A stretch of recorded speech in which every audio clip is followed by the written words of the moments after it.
नमस्कार, एक बार फिर से स्वागत है आप सभी प्यारे बच्चों का आपके अपने YouTube चैनल रिया कोचिंग क्लासेस जयपुर में। प्यारे बच्चों, हम लोग बात कर रहे थे क्लास 10th की साइंस को लेकर। 5 अप्रैल को आपका साइंस का एग्ज़ाम है और हम लोग कर रहे थे हमारी साइंस का रिवीजन। तो आज के इस सेशन के अंदर हम लोग जिस चैप्टर का रिवीजन करेंगे वो होगा हमारा चैप्टर नंबर 12। चैप्टर नंबर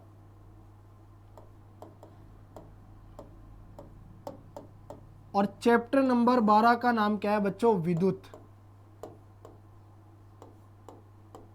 देखो, जब विद्युत एग्जाम में आएगा तो यह आपके बोर्ड एग्जाम में कितने नंबरों का आएगा? तो एग्जाम में आएगा बच्चों आपके 8 नंबरों का। 8 नंबर का आपके पास एग्जाम में आएगा ये। और यहां से आपको कितने प्रश्न देखने को मिलेंगे? 6 प्रश्न। यह जो आपका चैप्टर नंबर 12 है बच्चों, जो आपके फिजिक्स का एक इम्पोर्टेंट चैप्टर है, यह 8 नंबर का चैप्टर है। और इस चैप्टर से आपसे टोटल कितने प्रश्न पूछे जाएंगे? 6 प्रश्न पूछे जाएंगे। आज के इस क्लास में हम लोग पूरे चैप्टर नंबर 12 का क्या करेंगे? रिवीजन करेंगे। एक एक टॉपिक को बिल्कुल अच्छी तरीके से हम लोग क्या करेंगे? समझेंगे।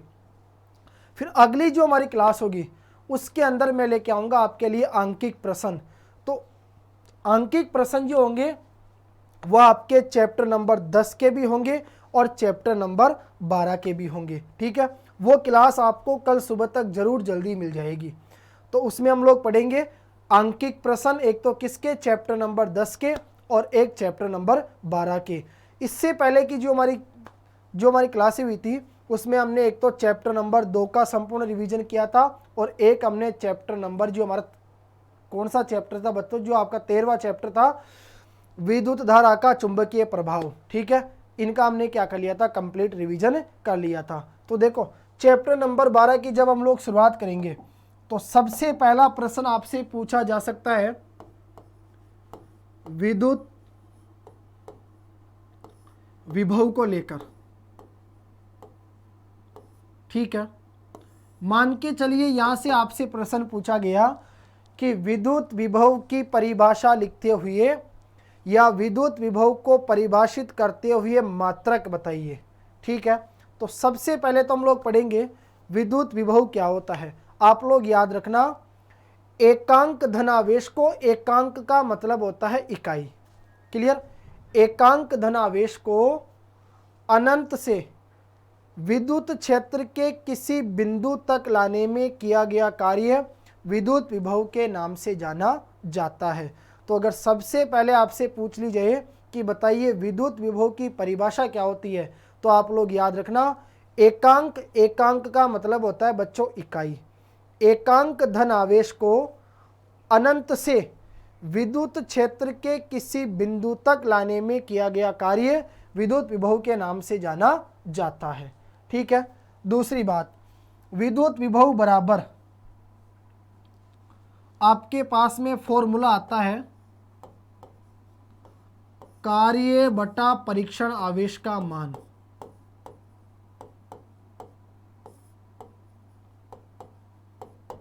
याद रखना, विद्युत विभव बराबर हमारा फॉर्मूला होगा कार्य बटा परीक्षण आवेश का मान। कार्य को हम यहां पर किससे प्रदर्शित करेंगे? W से। परीक्षण आवेश का मान आपका क्या हो जाएगा? Q0। और विद्युत विभव आपका क्या कहलाएगा? V। तो यह आ जाएगा V बराबर W/Q0। ठीक है, अब आप सभी को पता है कि कार्य का जो मात्रक है वो क्या होता है बच्चों? जूल होता है। इसी प्रकार आवेश का जो मात्रक है वो क्या होता है? कूलाम होता है। आप लोग इसे कूलाम भी कह सकते हैं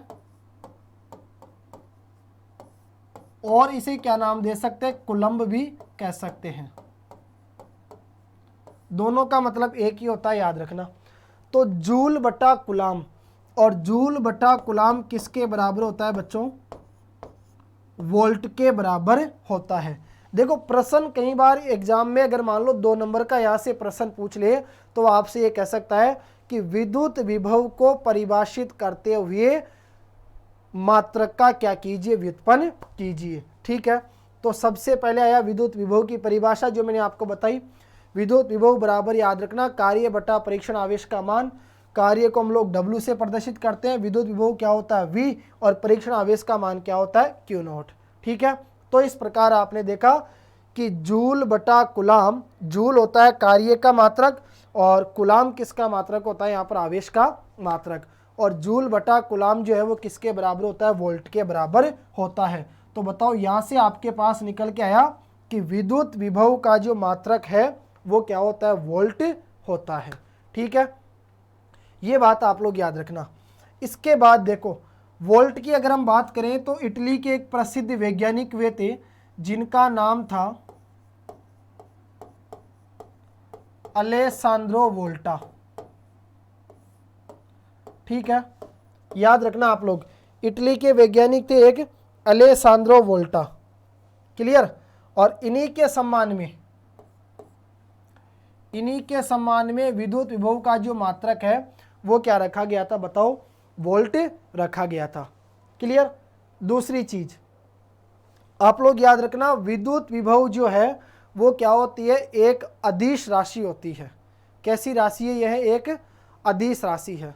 क्लियर, ये चीजें आपको याद रखनी है, किससे संबंधित, विद्युत विभव से संबंधित। इसके बाद वह आपसे प्रश्न पूछ सकता है किसको लेकर, विभवांतर को लेकर।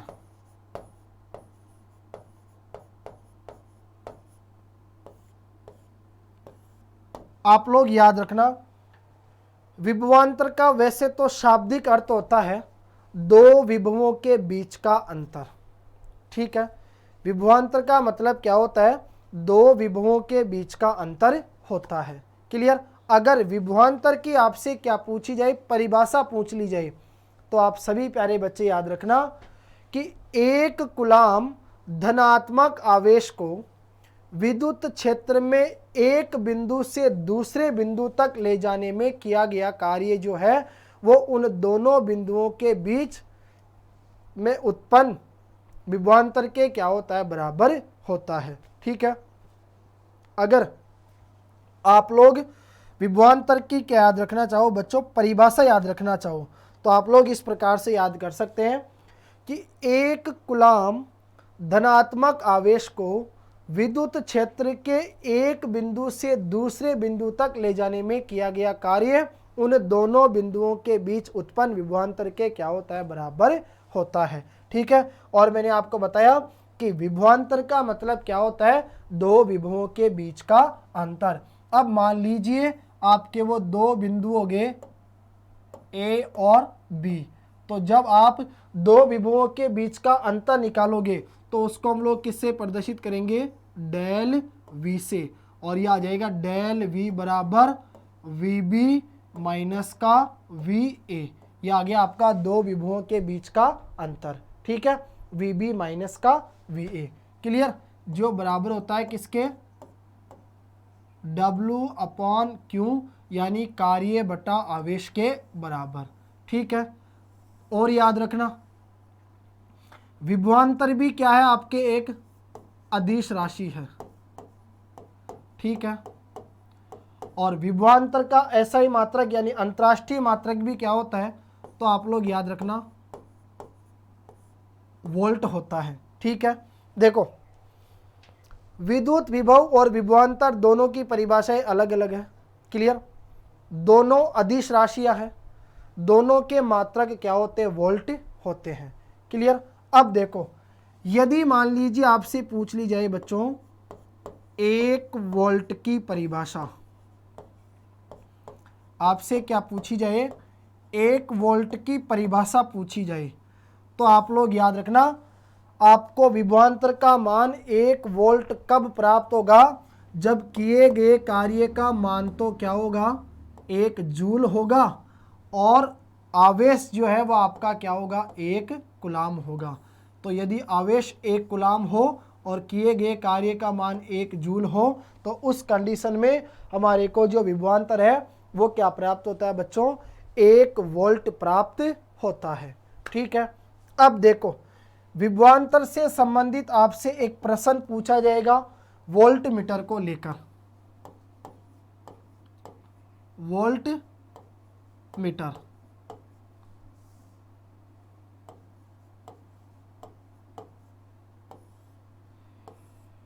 एक एक पॉइंट को साथ के साथ याद करते हुए चलिए, आपको इनके अलावा कुछ भी पढ़ने की आवश्यकता नहीं है, पूरे 12वें चैप्टर का रिवीजन करवा दूंगा मैं आपको। और अगली जो क्लास होगी उसमें चैप्टर नंबर 12 और चैप्टर नंबर 10 के जितने भी आंकिक प्रश्न होंगे हम लोग उन सभी का अध्ययन करेंगे।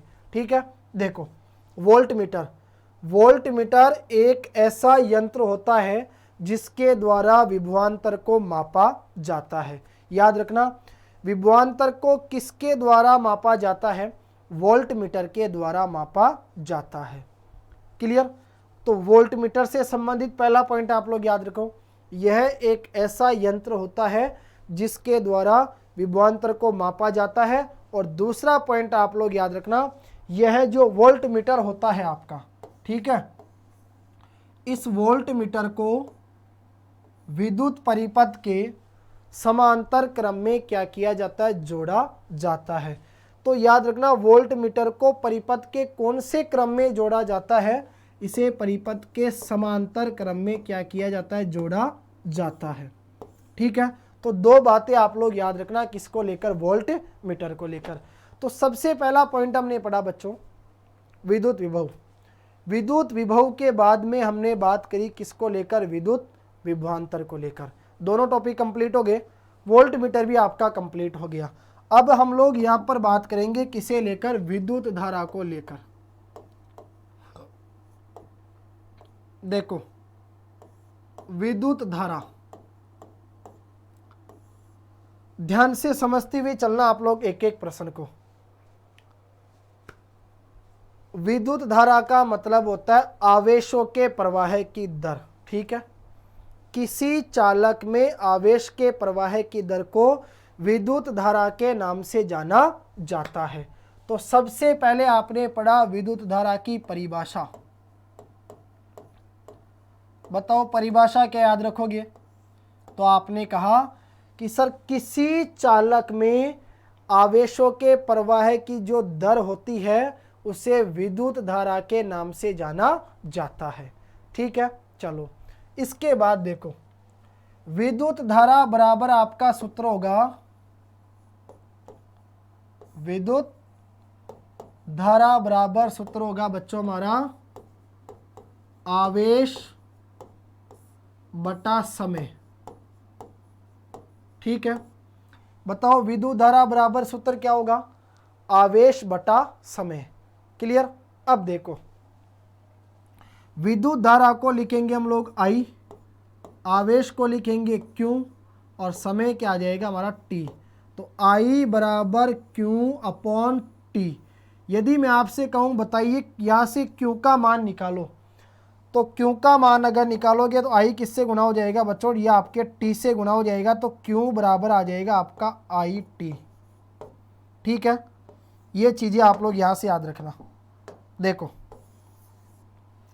तो विद्युत धारा बराबर आवेश बटा समय, I बराबर Q अपॉन T। Q का मान यदि यहाँ से निकालोगे तो किसके बराबर आ जाएगा? IT के बराबर आ जाएगा। अब आवेश का मात्रक होता है कूलाम। क्लियर? और दूसरी बात, समय का मात्रक क्या होता है? सेकंड। तो बताओ कूलाम बटा सेकंड किसके बराबर होता है? एम्पियर के बराबर होता है। ठीक है, याद रखना, कूलाम बटा सेकंड किसके बराबर होता है? एम्पियर के बराबर होता है। एम्पियर क्या होता है बच्चों? तो आप लोग याद रखना, एम्पियर जो है वो विद्युत धारा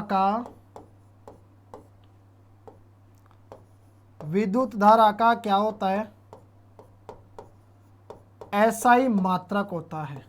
ठीक है, याद रखना, विद्युत धारा का SI मात्रक क्या होता है? एम्पियर। क्लियर? अब देखो, Q का जो मान है वो किसके बराबर होता है? NE के बराबर होता है।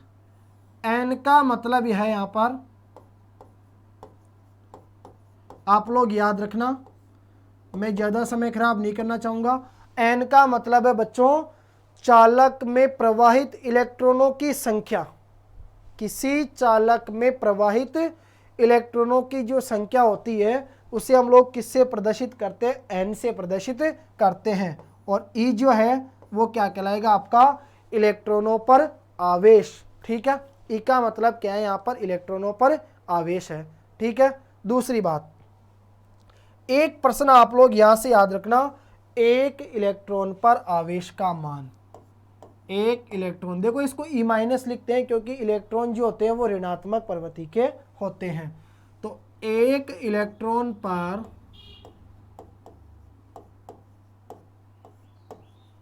आवेश का मान बताओ, एक इलेक्ट्रॉन पर आवेश का जो मान है वो कितना होता है बच्चों? तो याद रखना, एक इलेक्ट्रॉन पर आवेश का मान होता है 1.6 इंटू 10⁻⁻⁻⁹ कूलाम। याद रखना कितना होगा? 1.6 इंटू 10⁻⁻⁻⁹ कूलाम। ठीक है, ये चीज आप लोग याद रखना। क्लियर? अब देखो, तो सबसे पहले हमने पढ़ा विद्युत धारा की परिभाषा कि किसी चालक में आवेशों के प्रवाह की दर को विद्युत धारा कहा जाता है। विद्युत धारा बराबर सूत्र होता है आवेश बटा समय। आवेश का मात्रक होता है कूलाम, समय का मात्रक होता है सेकंड। कूलाम बटा सेकंड किसके बराबर होता है? एम्पियर के बराबर होता है। और एम्पियर जो है वो विद्युत धारा का क्या होता है? ऐसा ही मात्रक होता है। क्लियर? और क्यू बराबर क्या होता है? N E. एन क्या है? चालक में प्रवाहित इलेक्ट्रॉनों की संख्या, और ई क्या है यहाँ पर? इलेक्ट्रॉनों पर आवेश। क्लियर? और एक इलेक्ट्रॉन पर आवेश का जो मान है वो कितना होता है बताओ? तो आप लोग याद रखना 1.6 इंटू 10⁻⁻⁹ कूलाम होता है। देखो, विद्युत धारा को लेकर आपसे किस प्रकार के छोटे प्रश्न एग्जामिनर पूछ सकता है? तो वो आपसे पूछ सकता है बच्चों, 1 एम्पियर की परिभाषा, 1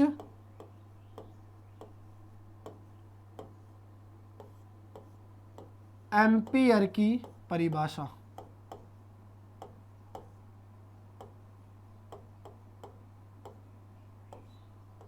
देखो,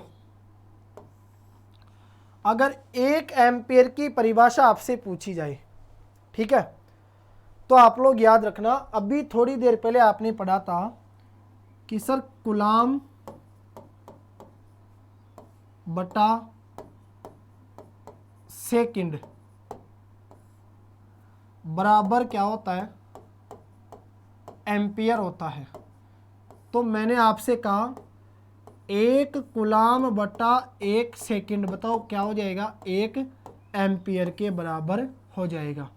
अब इससे आप लोग परिभाषा निकालोगे तो आप लोग ये कह सकते हैं, यदि 1 कूलाम आवेश 1 सेकंड में किसी चालक से होकर क्या होता है? प्रवाहित होता है, तो उस चालक में जो विद्युत धारा उत्पन्न होगी वो कितनी होगी? 1 एम्पियर होगी।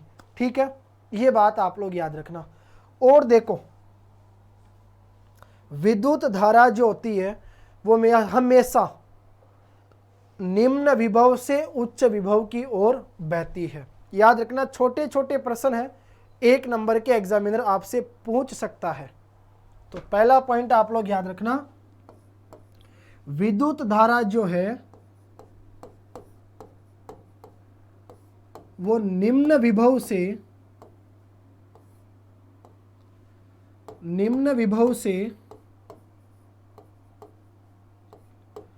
उच्च विभव, विद्युत धारा निम्न विभव से उच्च विभव की ओर बहती है। ठीक है बच्चों, याद रखना, विद्युत धारा जो है वो निम्न विभव से उच्च विभव की ओर बहती है। क्लियर?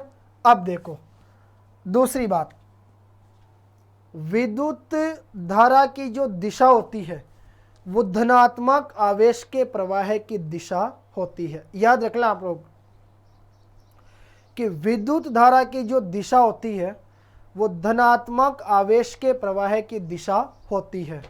और विद्युत धारा का जो प्रवाह है, विद्युत धारा का प्रवाह इलेक्ट्रॉनों के आवेशों के प्रवाह की विपरीत दिशा में होता है। तो यहाँ से इस प्रकार आप लोग ये 3 प्रश्न याद रखना कि विद्युत धारा हमेशा निम्न विभव से उच्च विभव की ओर बहती है। ठीक है। दूसरी बात, विद्युत धारा की जो दिशा है वो धनात्मक आवेश के प्रवाह की दिशा होती है। तीसरी बात याद रखना, विद्युत धारा का जो प्रवाह है वो इलेक्ट्रॉनों के प्रवाह के विपरीत दिशा में होता है। क्लियर। इन सब चीज़ों का आपको क्या करना है बच्चों, ध्यान रखना है। क्लियर। इसके बाद देखो, ये आपका कंप्लीट हो गया।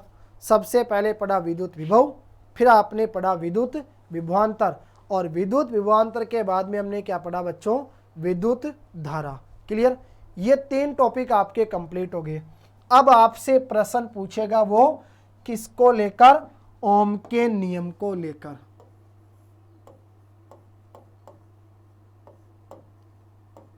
ओम का नियम। देखो बच्चों, ओम जो शब्द आपको दिखाई दे रहा है ये भगवान शिव वाला ओम नहीं है, कहीं ना आप लोग ज्यादा राजी हो जाओ। ओम जो है यह एक जर्मन का भौतिक विज्ञानी था। जर्मन का भौतिक विज्ञानी।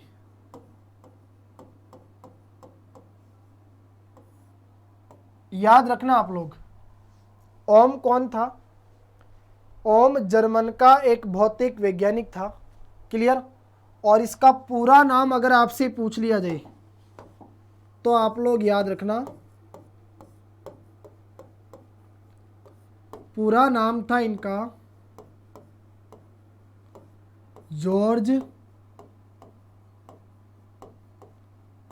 साइमन ओम। ठीक है, याद रखना, ओम का पूरा नाम क्या था? जॉर्ज साइमन ओम।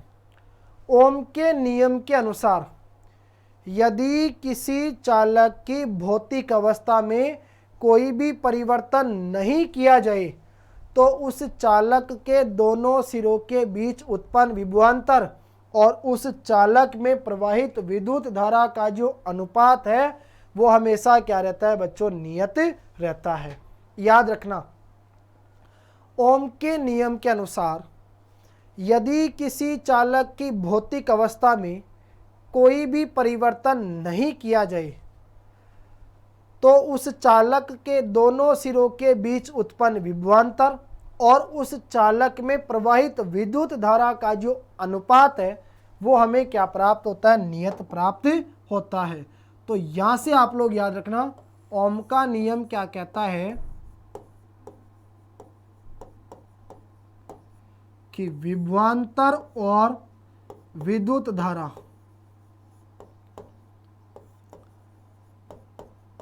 का जो अनुपात आपको प्राप्त होगा वो क्या आएगा बताओ? नियत। ठीक है। अब आप लोग जानते हो कि विभवांतर क्या होता है? V, और विद्युत धारा क्या होती है? I। V/I बराबर क्या आ जाएगा आपका?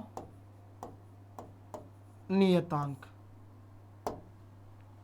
और यहां ये जो नियतांक है ये क्या कहलाता है आपका?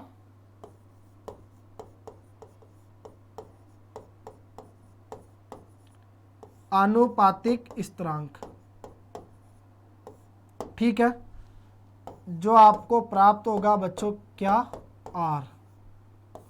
क्लियर। तो V/I बराबर R किसका नियम था? ओम का नियम। याद रखना, यहां से आपके पास में प्रश्न काम में आएंगे जब हम लोग इस चैप्टर के आंकिक प्रश्नों को हल करेंगे। ठीक है, तो ये सब चीजें आपके पास में काम में आएगी। तो आपने पढ़ा ओम का नियम, याद रखना इंपॉर्टेंट है। मैं आपसे फिर कह रहा हूं, ओम के नियम के अनुसार यदि किसी चालक की भौतिक अवस्था में कोई भी परिवर्तन नहीं किया जाए तो उस चालक के दोनों सिरों के बीच में उत्पन्न विभवांतर और उस चालक में प्रवाहित विद्युत धारा का जो अनुपात है वो हमें क्या प्राप्त होता है बताओ? नियत प्राप्त होता है। क्लियर। दूसरी बात, फिर इसके बाद देखो, ये जो R आपको दिखाई दे रहा है ये R क्या कहलाता है? आपका प्रतिरोध कहलाता है। ठीक है। बताओ आर क्या है, यहाँ पर आपका एक प्रतिरोध है ये, ठीक है। तो V अपॉन आई बराबर आर, ये क्या था, आपके ओम का नियम। क्लियर। अब बात करेंगे साहब किसको लेकर, प्रतिरोध को लेकर। देखो फिर प्रश्न आपसे पूछा जा सकता है बच्चों, किसे, प्रतिरोध को लेकर। देखो अगर बात की जाए प्रतिरोध की तो ध्यान से सुनो। प्रतिरोध का मतलब होता है विद्युत धारा का जो प्रवाह होता है उसमें उत्पन्न बाधा। आप लोग याद रखना, विद्युत धारा के प्रवाह में उत्पन्न बाधा प्रतिरोध कहलाती है, ठीक है। प्रतिरोध को किससे प्रदर्शित किया जाता है, आर से प्रदर्शित किया जाता है। और यह जो प्रतिरोध है, इस प्रतिरोध का जो मात्रक है वो मात्रक होता है दोस्तों ओम। इस प्रकार से बनेगा ये, ठीक है। याद रखना आप लोग, मैंने आपसे कहा प्रतिरोध का मतलब होता है किसी चालक में विद्युत धारा के प्रवाह में उत्पन्न बाधा प्रतिरोध कहलाती है। प्रतिरोध का मात्रक ओम होता है। क्लियर। अब देखो एक आता है आपके पास में, प्रतिरोध के बाद में आपसे प्रश्न पूछा जा सकता है बच्चों, किसे लेकर, परिवर्ती प्रतिरोध को लेकर आपसे प्रश्न पूछा जा सकता है बच्चों, किसे, तो वह आपका आएगा कौन सा प्रतिरोध, परिवर्ती प्रतिरोध। देखो छोटी सी परिभाषा याद रखना, क्या होता है परिवर्ती प्रतिरोध। कोई स्रोत है जैसे मान लीजिए आपके पास में, ठीक है। यदि किसी स्रोत की वोल्टता में बिना कोई परिवर्तन किए विद्युत परिपथ की विद्युत धारा को नियंत्रित करने के लिए जिस अवयव का प्रयोग किया जाता है उसे परिवर्ती प्रतिरोध के नाम से जाना जाता है। तो इस परिवर्ती प्रतिरोध को लेकर आप लोग परिभाषा याद रखना बच्चों, आपसे एक आध नंबर का प्रश्न पूछा जा सकता है एग्जाम में। तो आप लोग बताना कि यदि किसी स्रोत की वोल्टता में बिना कोई परिवर्तन किए परिपथ की विद्युत धारा को नियंत्रित करने के लिए एक अवयव का प्रयोग किया जाता है जिसे परिवर्ती प्रतिरोध कहा जाता है। और इसी प्रकार एक आपसे प्रश्न पूछा जा सकता है धारा नियंत्रक को लेकर। धारा नियंत्रक, देखो शब्द पे गौर करना। विद्युत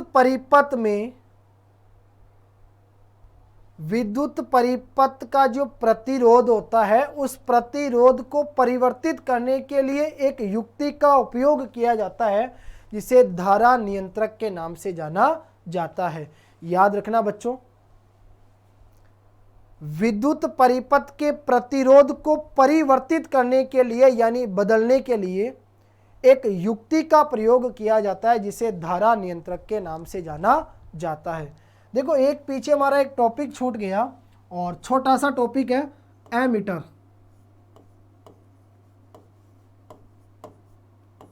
इसे एमीटर भी कहते हैं। देखो एमीटर आप लोग याद रखना, यह एक ऐसा उपकरण होता है जिसके द्वारा विद्युत धारा को मापा जाता है।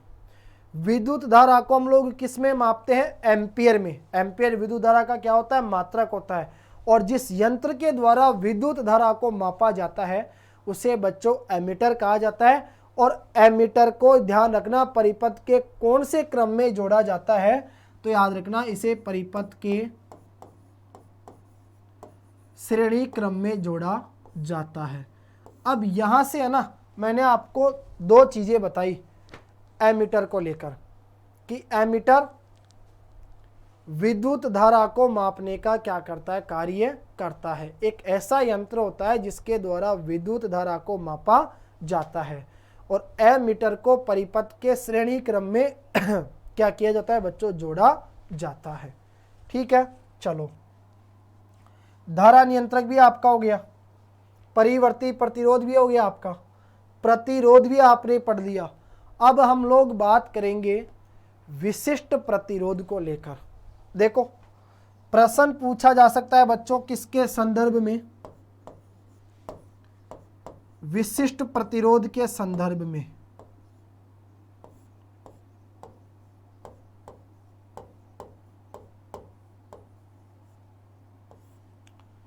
विशिष्ट प्रतिरोध, ध्यान से सुनो, विशिष्ट प्रतिरोध का दूसरा नाम होता है बच्चों प्रतिरोधकता।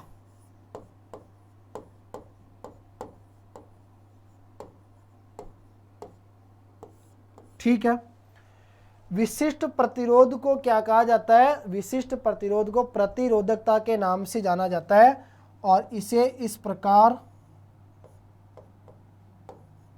रो के द्वारा क्या किया जाता है बच्चों, इसे प्रदर्शित किया जाता है। क्लियर। अब देखो, अच्छा एक चीज आप लोग याद रखना, यदि प्रतिरोध का मान दोगुना होगा, यदि प्रतिरोध का मान दोगुना होगा तो विद्युत धारा का मान क्या हो जाएगा, आधा हो जाएगा। प्रतिरोध का मान दोगुना होने पर विद्युत धारा का मान क्या हो जाता है बच्चों, आधा हो जाता है, क्योंकि प्रतिरोध का मतलब क्या होता है, विद्युत धारा के प्रवाह में उत्पन्न बाधा। क्लियर। अब देखो विशिष्ट प्रतिरोध जिसे प्रतिरोधकता के नाम से जाना जाता है, अगर इसकी परिभाषा देखें बच्चों तो ध्यान से सुनो, ऐसा चालक पदार्थ या ऐसा चालक तार जिसकी लंबाई 1 मीटर हो और अनुप्रस्थ काट का जो क्षेत्रफल है वो 1 वर्ग मीटर स्क्वायर हो। ठीक है, 1 वर्ग मीटर हो। क्लियर, ध्यान से समझना आप लोग मेरी बात। ऐसा चालक पदार्थ या ऐसा चालक तार जिसकी लंबाई, बताओ लंबाई तो क्या हो, 1 मीटर और अनुप्रस्थ काट का जो क्षेत्रफल है वो क्या हो, 1 मीटर स्क्वायर यानी 1 वर्ग मीटर,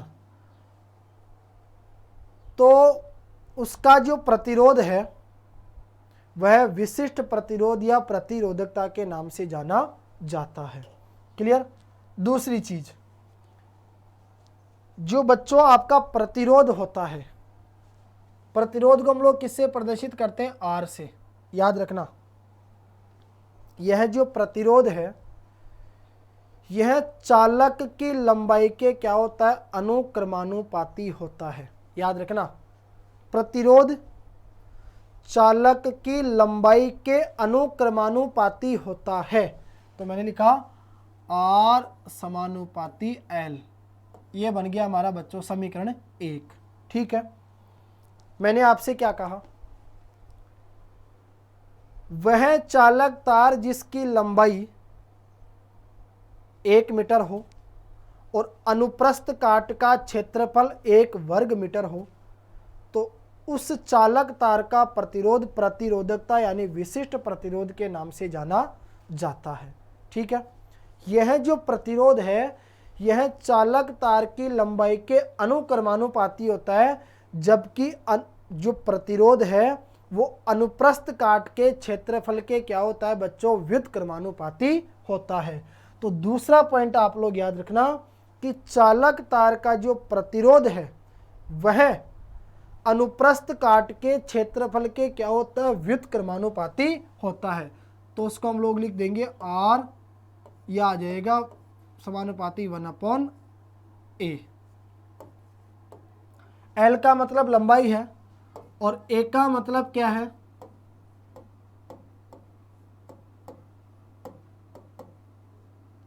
अनुप्रस्थ काट का क्षेत्रफल। क्लियर, ये बन जाएगा बच्चों हमारा समीकरण 2। आर व्युत्क्रमानुपाती अनुप्रस्थ काट का क्षेत्रफल।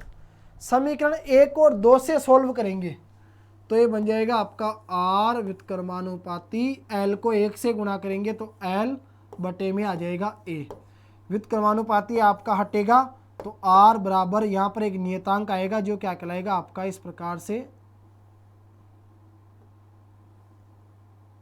रो कहलाएगा। देखो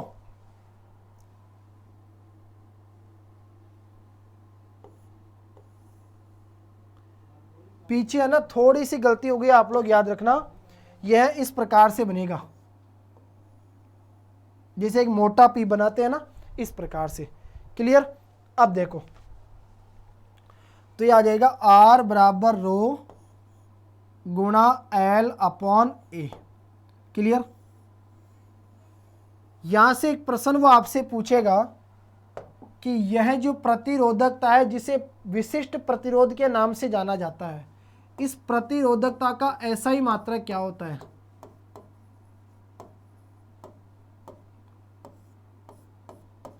प्रतिरोधकता का एसआई मात्रक, प्रतिरोधकता का एसआई मात्रक होता है ओम मीटर। ध्यान रखना, प्रतिरोधकता का जो एसआई मात्रक है वो होता है ओम मीटर। जबकि अगर बात करें केवल प्रतिरोध की तो प्रतिरोध का जो मात्रक है वो क्या होता है? ओम होता है। ठीक है, तो एक तो पढ़िए आपने कि विशिष्ट प्रतिरोध को प्रतिरोधकता कहा जाता है। प्रतिरोधकता का मात्रक क्या होता है? ओम मीटर। जो प्रतिरोध है वह चालक तार की लंबाई के अनुक्रमानुपाती होता है, यानी समानुपाती होता है, जबकि अनुप्रस्थ काट के क्षेत्रफल के क्या होता है? व्युत्क्रमानुपाती होता है। इसका मतलब ये हो गया कि जैसे जैसे चालक तार की लंबाई बढ़ती जाएगी वैसे वैसे प्रतिरोध का मान भी क्या होता जाएगा? बढ़ता जाएगा, क्योंकि चालक की लंबाई बढ़ने पर प्रतिरोध का जो मान है वो क्या होता है? बढ़ता है। और जैसे जैसे चालक तार की मोटाई बढ़ती जाती है वैसे वैसे प्रतिरोध क्या होता जाता है? कम होता जाता है। तो आप कह सकते हैं कि चालक तार की मोटाई बढ़ने पर, ठीक है, चालक तार की मोटाई बढ़ने पर जो प्रतिरोध है वो क्या हो जाता है? घट जाता है। क्लियर? इसी प्रकार आपने देखा होगा कि मिश्रातुओं की अपन बात करें, मिश्र धातुओं की, जिन्हें क्या कहा जाता है? मिश्रातुओं के नाम से जाना जाता है।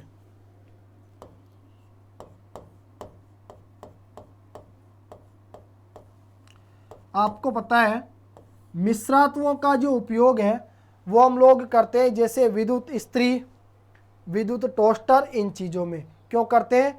क्योंकि इनकी जो प्रतिरोधकता होती है ना वो बहुत क्या होती है? कम होती है। और मिश्रातुओं की प्रतिरोधकता बहुत कम होने के कारण इनका जो उपयोग है वो क्या नाम से, जैसे विद्युत इस्त्री, विद्युत टोस्टर, आप लोग कह सकते हैं रूम हीटर, इन सब चीज़ों के अंदर इनका क्या किया जाता है? बताओ, प्रयोग किया जाता है। तो ये चीज़ें आप लोग याद रखना। क्लियर? तो प्रतिरोध भी आपका कंप्लीट हो गया और ये क्या हो गया? आपकी प्रतिरोधकता भी क्या हो गई? यहाँ पर आपकी कंप्लीट हो गई। ठीक है, तो प्रतिरोध आपने कंप्लीट पढ़ लिया, प्रतिरोधकता भी आपने कंप्लीट पढ़ ली। ठीक है, और जैसे ओम का नियम भी आपका कंप्लीट हो गया। अब हम लोग बात करेंगे कि ये जो प्रतिरोध, अच्छा देखो एक प्रश्न आपसे पूछा जाता है और बहुत इंपॉर्टेंट क्वेश्चन है कि किसी चालक का प्रतिरोध किन किन कारकों पर निर्भर करता है। इंपॉर्टेंट प्रश्न है, 4 नंबर का प्रश्न यहां से वो आपसे पूछ सकता है कि बताइए किसी चालक का प्रतिरोध किन किन कारकों पर निर्भर करता है।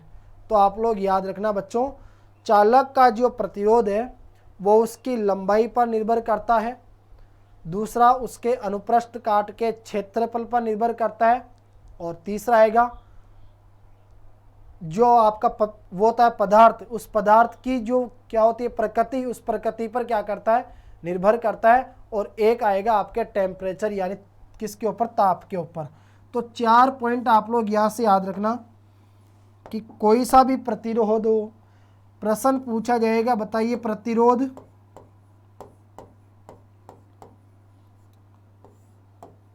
किन किन कारकों पर,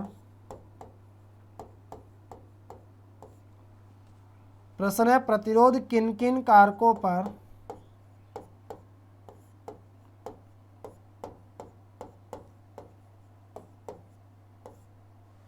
प्रतिरोध किन किन कारकों पर निर्भर होता है।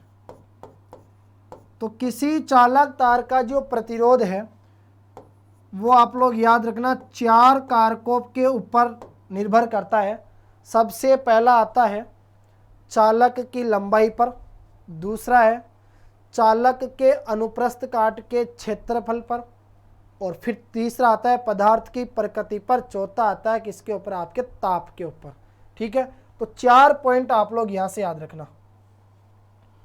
क्लियर, ये होगी पदार्थ की निर्भरता। एक शब्द और आपके पास काम में आया था, विद्युत परिपथ। विद्युत परिपथ, विद्युत परिपथ का मतलब होता है विद्युत धारा के सतत या बंद पथ को विद्युत परिपथ के नाम से जाना जाता है। याद रखना आप सभी, विद्युत धारा के सतत या बंद पथ को किस नाम से जाना जाता है, विद्युत परिपथ के नाम से जाना जाता है। अब हम लोग बात करेंगे 2 इम्पोर्टेंट प्रश्नों को लेकर जो आपसे एग्जाम में 4 नंबर के भी पूछे जा सकते हैं। अब आएगा आपका इम्पोर्टेंट, सबसे इम्पोर्टेंट, पूरे चैप्टर का सबसे इम्पोर्टेंट क्या है, टॉपिक। और जो इम्पोर्टेंट आपका टॉपिक है वो है बच्चों प्रतिरोधों का संयोजन। कौन सा टॉपिक होगा आपका, प्रतिरोधों का संयोजन।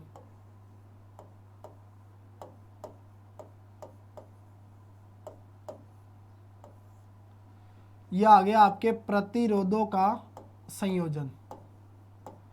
यानी प्रतिरोधों को हम लोग क्या करेंगे, आपस में जोड़ेंगे। तो यहां से 2 प्रश्न वो आपसे पूछेगा। पहला पूछेगा श्रेणी क्रम संयोजन, ठीक है,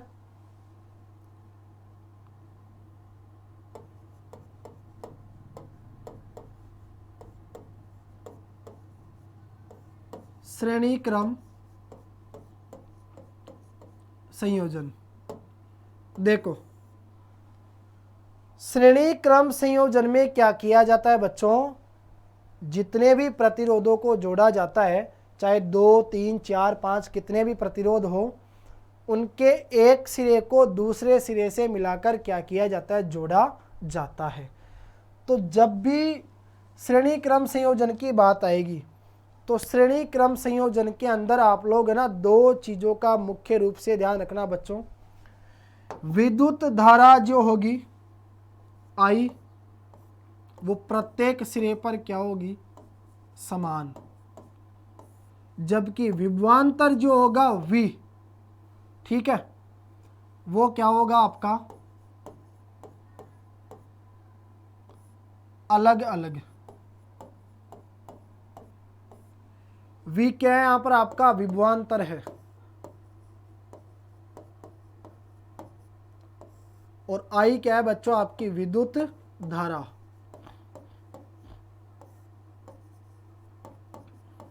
देखो जब भी श्रेणी क्रम संयोजन की बात की जाए, दोनों चीजें इंपॉर्टेंट है, श्रेणी क्रम और समांतर क्रम।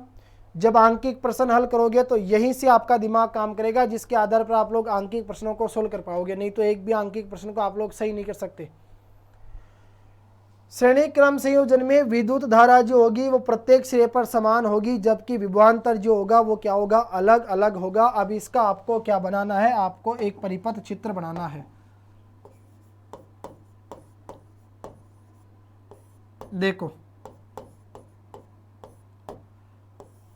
सबसे पहले आपको क्या करना है, प्रतिरोध चाहिए। अब देखो ये हो गया आपका प्रतिरोध R1, प्रतिरोध R2, और ये हो गया प्रतिरोध R3। कितने प्रतिरोध लिए मैंने? यहाँ पर ले लिए 3 प्रतिरोध, R1, R2, R3। ये 3 प्रतिरोध है। आपने देखा सर 3 प्रतिरोध है और सभी प्रतिरोधों को एक सिरे से दूसरे सिरे को मिलाकर क्या किया गया है? जोड़ा गया है। क्योंकि हमें कौन से क्रम में जोड़ना था? श्रेणी क्रम में जोड़ना था। तो ये प्रतिरोध आपका R1 है।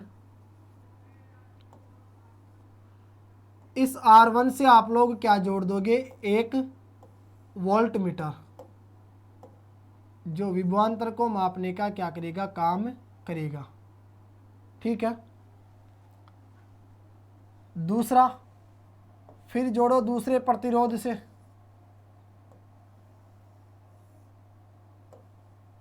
ये हो जाएगा आपका V1, ये हो जाएगा आपका V2। ठीक है।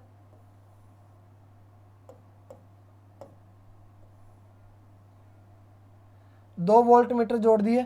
इसी प्रकार एक और आपको तीसरा वोल्ट मीटर जोड़ना है। आप लोग स्केल से बनाना सब चीज़ों का एग्जाम में।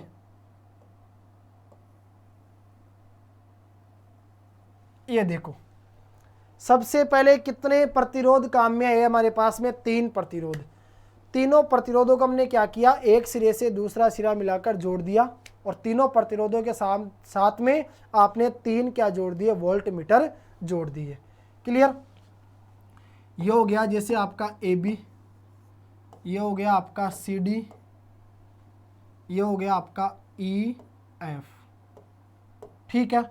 अब देखो, इस सिरे को हम लोग आगे ले जाकर जोड़ देंगे बच्चों किससे? बैटरी से। ठीक है। बैटरी लगा दी तो कुंजी भी चाहिए, और कुंजी आपने जोड़ दी तो आपको एमीटर भी चाहिए।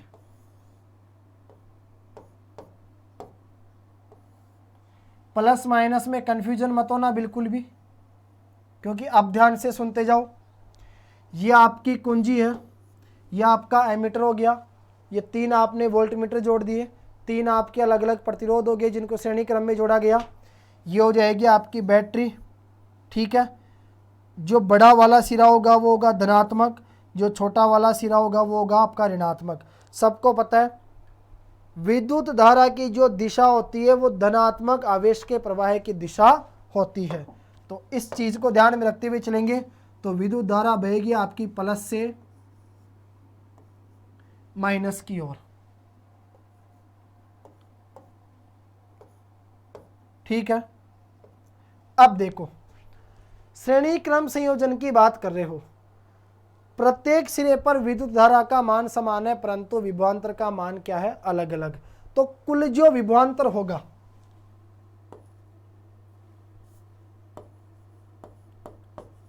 कुल विभवांतर, जिसको हम लोग किससे प्रदर्शित करेंगे? V से। यह कुल विभवांतर अलग अलग विभवांतरों के योग के क्या होगा? बराबर होगा। ठीक है। तो 3 काम में आ गया आपके पास में V1 प्लस का V2 प्लस का V3। अब थोड़ा सा याद करो, पीछे आपने पढ़ा था ओम का नियम, और ओम के नियम में आपने पढ़ा था दोस्तों कि V/I बराबर R। बताओ, यही पढ़ा था ना? ओम के नियम से आप लोगों ने पढ़ा था कि V/I बराबर R। मैं कहूँ यहाँ से V का मान निकालो तो I किससे गुणा हो जाएगा? R से। तो V बराबर आपका हो जाएगा IR। बताओ V बराबर क्या हो जाएगा हमारा? IR। ठीक है। अब जहाँ V दिखाई दे रहा है वहाँ आपको क्या रखना है बच्चों? IR रखना है। तो V की जगह आपने रखा IR। ये हो जाएगा आपका IR1 प्लस का IR2 प्लस का IR3। मैंने कहा था ना, प्रत्येक सिरे पर विद्युत धारा का जो मान होगा वो क्या होगा बच्चों? समान होगा। ठीक है। अब देखो, तो ये तो आ गया आपका IR बराबर, तीनों में I आपका कॉमन आ जाएगा, तो ये बन जाएगा आपका R1 प्लस का R2 प्लस का R3। ठीक है। आई से आई कट जाएगा तो आर का जो मान होगा वह आपका प्राप्त हो जाएगा R1 प्लस का R2 प्लस का R3। ये क्या कहलाएगा? आपका तुल्य प्रतिरोध कहलाएगा। तो ये हो गया आपका प्रतिरोधों का संयोजन। कौन से क्रम में? श्रेणी क्रम में। तो ये कहलाएगा बच्चों आपका श्रेणी क्रम में तुल्य प्रतिरोध।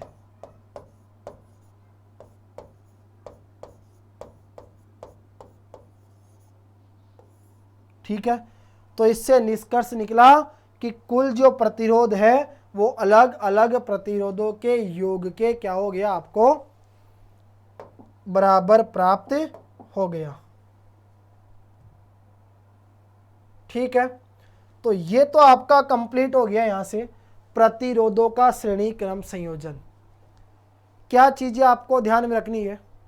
प्रतिरोधों के श्रेणी क्रम संयोजन में अलग अलग प्रतिरोधों को एक सिरे से दूसरे सिरे को मिलाकर जोड़ा जाता है। प्रत्येक सिरे पर विद्युत धारा का मान समान होता है, परंतु विभवांतर का जो मान है वो क्या होता है? अलग अलग प्राप्त होता है। और कुल विभवांतर जो है वो अलग अलग विभवांतरों के योग के क्या होता है? बराबर होता है। और इस प्रकार आपको एक परिपथ चित्र बनाना है और ये क्या ज्ञात करना है? तुल्य प्रतिरोध आपको ज्ञात करना है। क्लियर? श्रेणी क्रम संयोजन आपका कंप्लीट। अब आगे बात करेंगे बच्चों, चाहो तो आप इसका स्क्रीनशॉट ले सकते हो, समांतर क्रम संयोजन को लेकर। देखो अब आएगा हमारा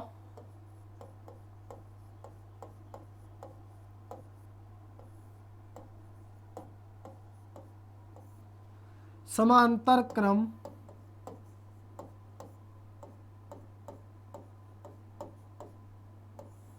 संयोजन। देखो जब समांतर क्रम संयोजन की बात की जाती है तो जो अलग अलग प्रतिरोध होते हैं उनको समांतर क्रम में क्या किया जाता है बच्चों? जोड़ा जाता है। तो याद रखना कि प्रतिरोधों के समांतर क्रम संयोजन के दौरान अलग अलग प्रतिरोधों को समांतर क्रम में जोड़ा जाता है। ठीक है, अब देखो सबसे पहले बनाओ परिपथ चित्र। परिपथ चित्र बनाओगे तो आपको यहाँ क्या करना है? समांतर क्रम में जोड़ना है। तो ये हो गया आपका तार, एक जोड़ दिया ऊपर, दूसरा जोड़ दिया नीचे, और जो तीसरा होगा वो आ जाएगा आपका ठीक बीच में।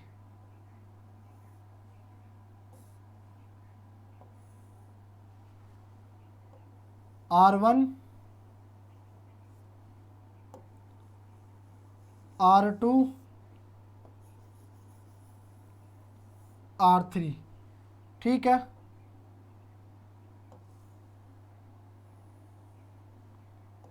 चलो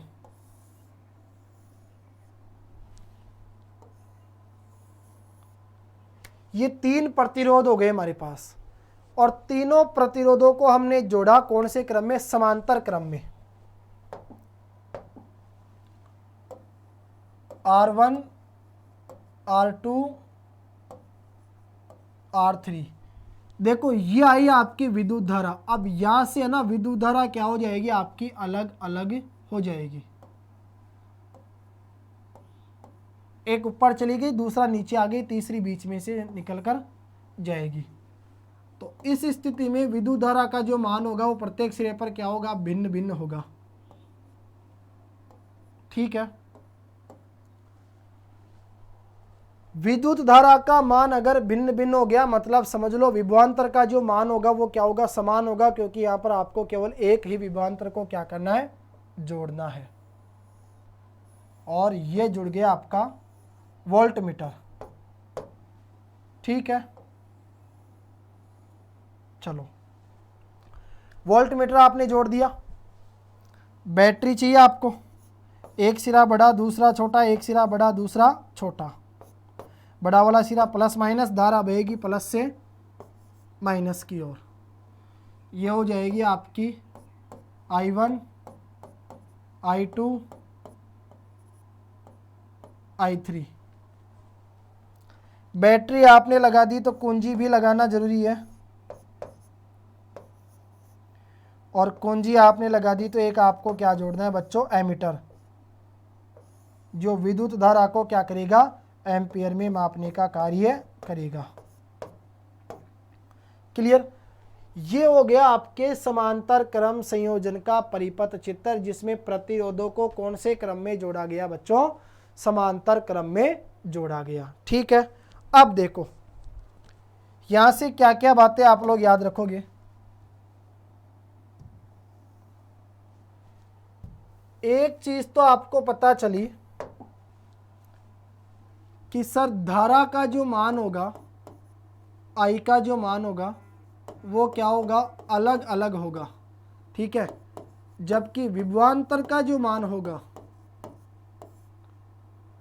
वो आपको क्या प्राप्त होगा, समान। तो आप क्या करोगे, कुल जो आपको विद्युत धारा प्राप्त होगी वो अलग अलग विद्युत धाराओं के योग के क्या हो जाएगी, बराबर प्राप्त हो जाएगी। तो कुल विद्युत धारा, कुल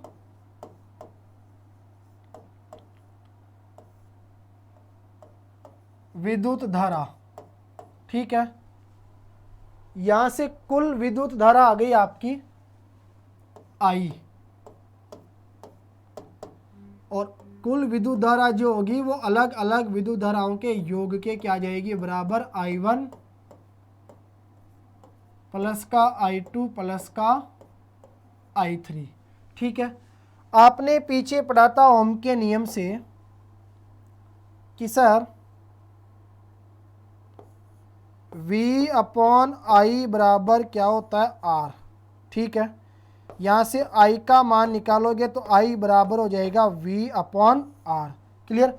अब विभवांतर का मान समान है तो I की जगह क्या रखोगे, V अपॉन R बराबर V अपॉन R1 प्लस का V अपॉन R2 प्लस का V अपॉन R3। ठीक है, V आपका कॉमन आ गया तो ये बनेगा 1 अपॉन R बराबर 1 upon R1 plus 1 upon R2 plus 1 upon R3। ठीक है, देखो यहाँ से V आपने कॉमन लिया तो इसको ब्रैकेट के बाहर लिख दो। क्लियर।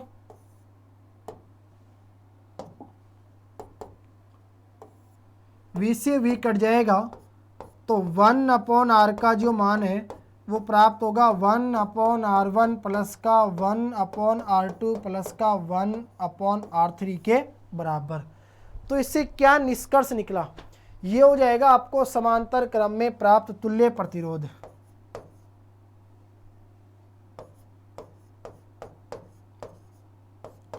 ठीक है,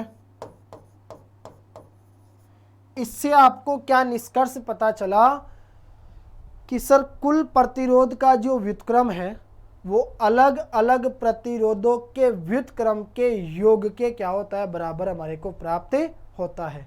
ठीक है बच्चों, तो यहाँ से दो आपके बड़े प्रश्न तैयार हो गए, प्रतिरोधों का श्रेणी क्रम संयोजन और प्रतिरोधों का समांतर क्रम संयोजन। क्लियर। इसके बाद देखो अब हम लोग आगे बढ़ेंगे विद्युत धारा के किसको लेकर, तापीय प्रभाव को लेकर। एक प्रश्न आपसे पूछा जा सकता है, अब इंपॉर्टेंट चीजें आएगी सब, जहां से 100% प्रश्न आएगा। 6 प्रश्न आपसे एग्जामिनर पूछेगा इस चैप्टर से, 8 नंबर के टोटल। विद्युत धारा का तापीय प्रभाव,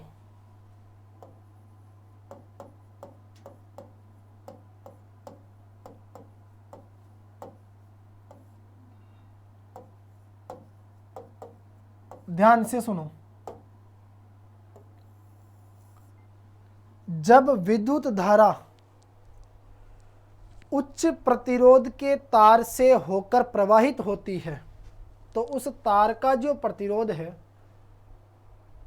वह गर्म हो जाता है, और गर्म होकर ऊष्मा क्या करता है, उत्पन्न करता है, जिसे विद्युत धारा के तापीय प्रभाव के नाम से जाना जाता है। पूरे कंप्लीट तापीय प्रभाव का पोस्टमार्टम कर देंगे हम लोग। यहाँ पर पहले पूछेगा आपसे परिभाषा, याद रखना आप लोग। कि जब विद्युत धारा उच्च प्रतिरोध के तार से होकर प्रवाहित की जाती है तो उसका प्रतिरोध अत्यधिक गर्म होकर ऊष्मा क्या करता है, उत्पन्न करता है, जिसे विद्युत धारा का तापीय प्रभाव कहा जाता है। अगर मान लो आपसे पूछ लिया जाए कि बताइए उच्च प्रतिरोध का तार,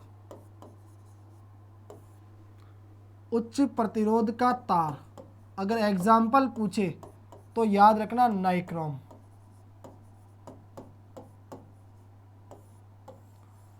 नाइक्रोम का जो तार होता है वह उच्च प्रतिरोध का तार कहलाता है। ठीक है, परिभाषा आपने क्या याद करी, जब विद्युत धारा उच्च प्रतिरोध के तार में से होकर प्रवाहित की जाती है तो उसका प्रतिरोध अत्यधिक गर्म होकर ऊष्मा उत्पन्न करता है, जिसे विद्युत धारा का तापीय प्रभाव कहा जाता है। उच्च प्रतिरोध तार का एग्जाम्पल हो गया बच्चों नाइक्रोम। क्लियर। अब देखो विद्युत धारा के तापीय प्रभाव के दौरान क्या होता है,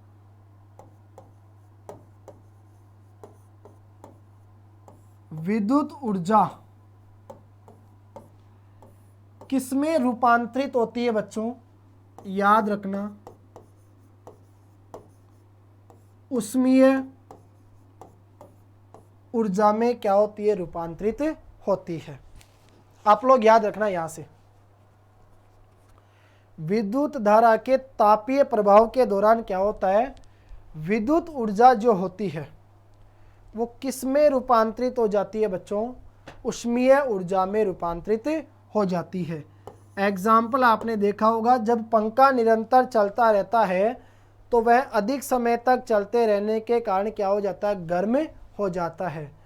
अब प्रश्न आपसे पूछा जाएगा विद्युत धारा के तापीय प्रभाव के उपयोग बताइए, तो आप लोग कह सकते हो कि विद्युत इस्त्री में, विद्युत केतली में, विद्युत टोस्टर में, रूम हीटर में, इन सब में है ना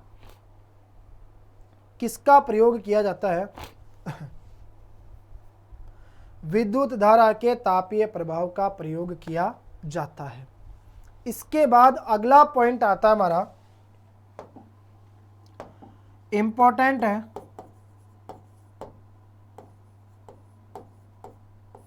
जूल का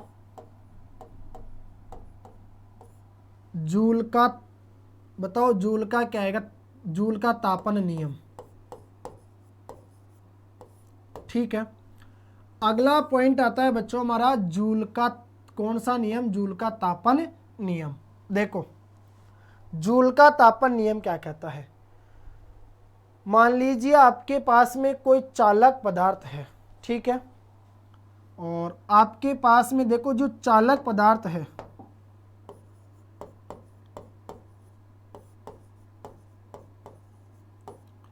उस चालक पदार्थ में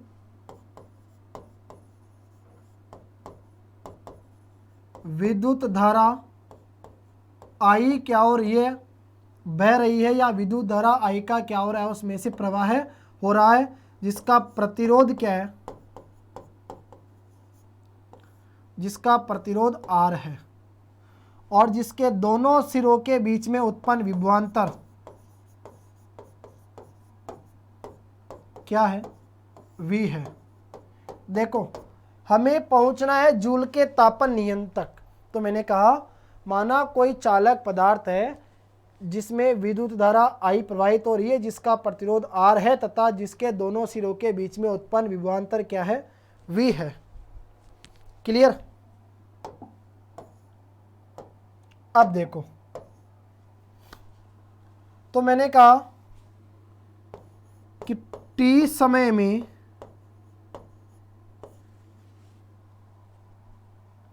समय में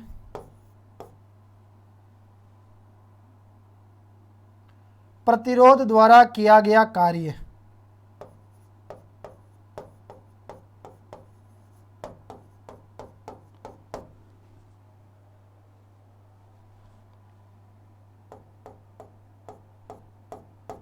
मैंने कहा टी समय में प्रतिरोध द्वारा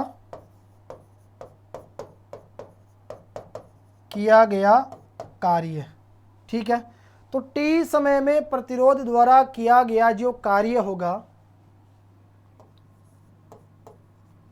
वो जाएगा बच्चों आपका V गुणा Q के बराबर। ठीक है, यानी W बराबर V गुणा Q। W का मतलब हो गया कार्य बराबर V का मतलब हो गया विभवांतर और Q का मतलब हो गया बच्चों आवेश। ठीक है, तो कार्य बराबर आ गया आपका विभवांतर गुणा आवेश। अब आपको पता है कि Q जो है वो बराबर होता है आई टी के, पढ़ा था ना आपने विद्युत धारा के सूत्र से। बता देता हूं मैं आपको एक बार, आपने पढ़ा था आई बराबर Q अपॉन टी। तो यहाँ से अगर Q का मान निकालोगे तो T किससे गुणा हो जाएगा I से, तो Q बराबर क्या आ जाएगा आपका आई टी। ठीक है, तो Q की जगह आई टी रखोगे तो ये बनेगा आपका W बराबर ये आ गया V और Q की जगह बताओ आपने क्या रखा आई टी। तो यहाँ से आपको किए गए कार्य का जो मान है वो किसके बराबर प्राप्त हो गया बच्चों, वी आई टी के बराबर प्राप्त हो गया। अब देखो ये जो वी आई टी है, ये वी आई टी क्या है, किसी स्रोत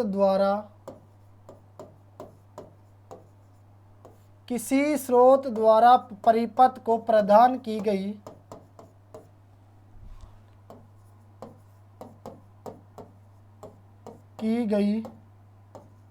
ऊर्जा। याद रखना बच्चों, यह जो वीआईटी आपको दिखाई दे रही है, वीआईटी क्या है, किसी स्रोत द्वारा परिपथ को प्रदान की गई ऊर्जा। अब आपको क्या निकालनी है, टी समय में उत्पन्न ऊष्मा निकालनी है, क्योंकि हमें जूल का तापन नियम ज्ञात करना है। तो आपको क्या चाहिए बच्चों, टी समय में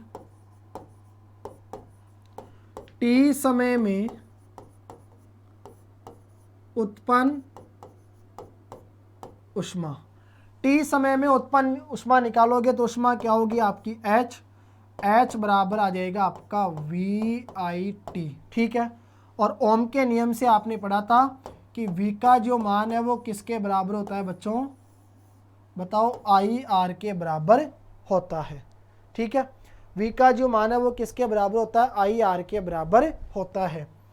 तो H बराबर V की जगह मैं क्या रखूँगा आई आर, V की जगह आ गया आई आर और ये आ गया आपका आई टी। ठीक है, तो H बराबर आ जाएगा, I को I से गुणा करेंगे तो आई स्क्वायर आर टी, और H बराबर आई स्क्वायर आर टी को किस नाम से जाना जाता है बताओ, इसे कहाँ गया, पीछे रह गया, इसे जूल का तापन नियम कहा जाता है।